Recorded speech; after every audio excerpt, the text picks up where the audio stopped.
Hello, and thank you for joining me once again on a weekly update of all of my vermicomposting systems. It's been about 6 weeks since I finished harvesting the castings from my regular tote and the Vermibag Mini and Vermibag tote. So, in these 6 weeks, the bins have been acclimating well, and what I mean by that is the worms are happy with their new environment and new bedding. I don't see them tracking along the walls, and they're settling in really nicely. As far as the castings, this tote, the first tote, is the regular tote, which tends to run the smoothest for me. It doesn't get overly wet except for in the summer. It's never too overly dry. So when it comes to updating this bin, it's going to get a regular size feeding for the week. And I'm going to add some castings to it because I liked what I did for the last cycle, which is adding castings up to a higher point than I normally would so that I get a good bunch of castings, because I do tend to run out before I ever get to my outdoor gardening season. So I want to make sure when the spring season starts, I have some castings to throw into the soil. What I'm experimenting with for this cycle is using cocoa core and shredded cardboard in the castings to see if that speeds up the process, since the cocoa core is kind of broken down and we're just waiting for less of the cardboard to break down. So after adding the food, the grit, and a layer of cardboard, this bin gets updated for the week. It's doing really good, and I'm happy about the progress on this first tote. Over to the second of my regular tote bins. Now, this is the one that tends to run wetter than the other, and they're on the same level of the shelf.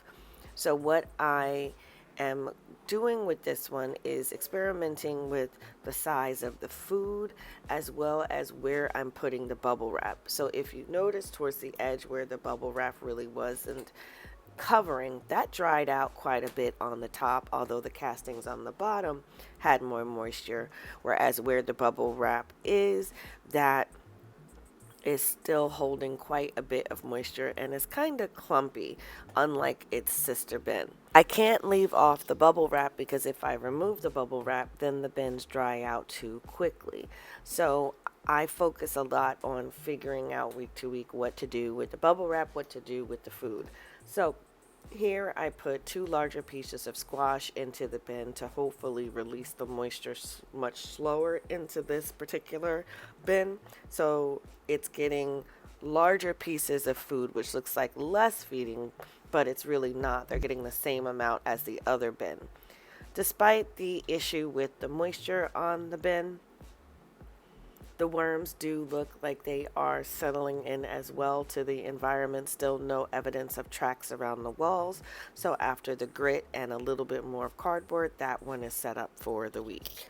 Now the Vermibag tote that I harvested right along with the regular totes does have quite a bit of material, and what I like to do differently in these totes versus the regular ones is add as much material as I can. Initially let it kind of compost down and then add more to it. So it looks like there's a lot more in this bin than the other two, and I believe that it is. The material in this is definitely drier than the regular totes, and that's because the Vermibag Mini does allow for good evaporation. Overall, the castings are of a good quality, and they seem to be getting more broken down than in the regular tote. So I'm not going to add any additional material, but I'm going to give it a larger feeding because I might have a larger colony than I think in these castings, since the way that they look in person versus what's coming across on camera is a bit more broken down than the other two bins. But it is also looking well for about 6 weeks out from its previous harvest. So this bin is fed up for the next week.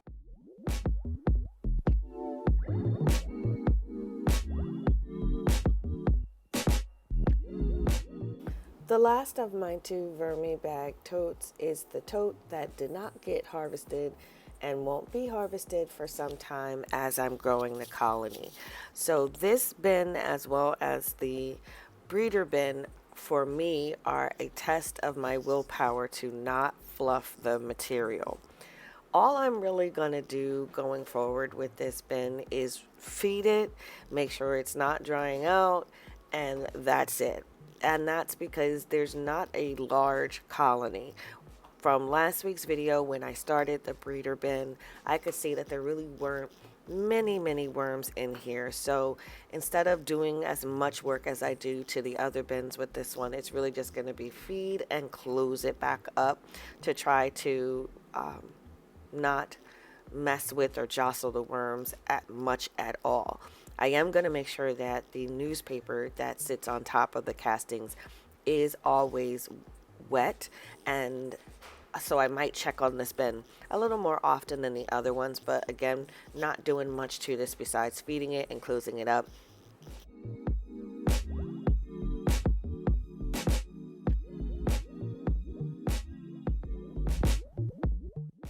My one flow through system is the Vermibag Mini, and for quite a few weeks now you've heard me speak on the moisture around the edges, how I have crispy edges on my Vermibag Mini.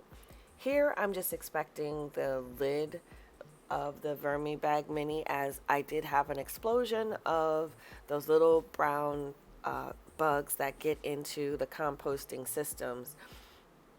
They are settling down now that the apples have broken down, because I feel like the apples attracted them in, since the apples don't break down fast. So I'm still working on keeping that level down. I know they're in there and I'd rather not see them. When they get to the point where I see them, it really just bothers me that there's so many beetles in the bag. But what I am finding is that adding the material to the edges, the more wetter materials like the cucumbers, the watermelon, the summer squash, adding that to the edges of the bag are working. So I'm continuing to build a little trough around the edges to put the wetter material into, and then cover that back up. And then in the middle, I tend to put the material that may not break down as fast along the or in the inside. I'm also putting some more material around the edges as well to keep it a good mix, and raise the level of casting slowly in this bin. But so far so good with adding stuff right directly to the edges. We'll see how that goes week after week, but I'm having some successes with that right now. And then once I add the grit, this is set up for the next week, but I am adding an extra layer of grit with that diatomaceous earth to keep those beetle population lowered as much as I possibly can. But all the systems are updated for the week. Then finally moving over to the breeder bin, and I just wanted to show you what I'm doing with this. I really don't know yet exactly what I'm doing or if this is going to work, but everything I read was just basically saying feed it and forget it. So I just gave it a couple pieces of squash, some grit, and then wet it down thoroughly again, and that's it. Not fluffing it, not touching it for the next 30 days. As always, thank you so much for sticking with me to the end. Have a happy new year and a prosperous 2023. And as always, thank you so much for watching.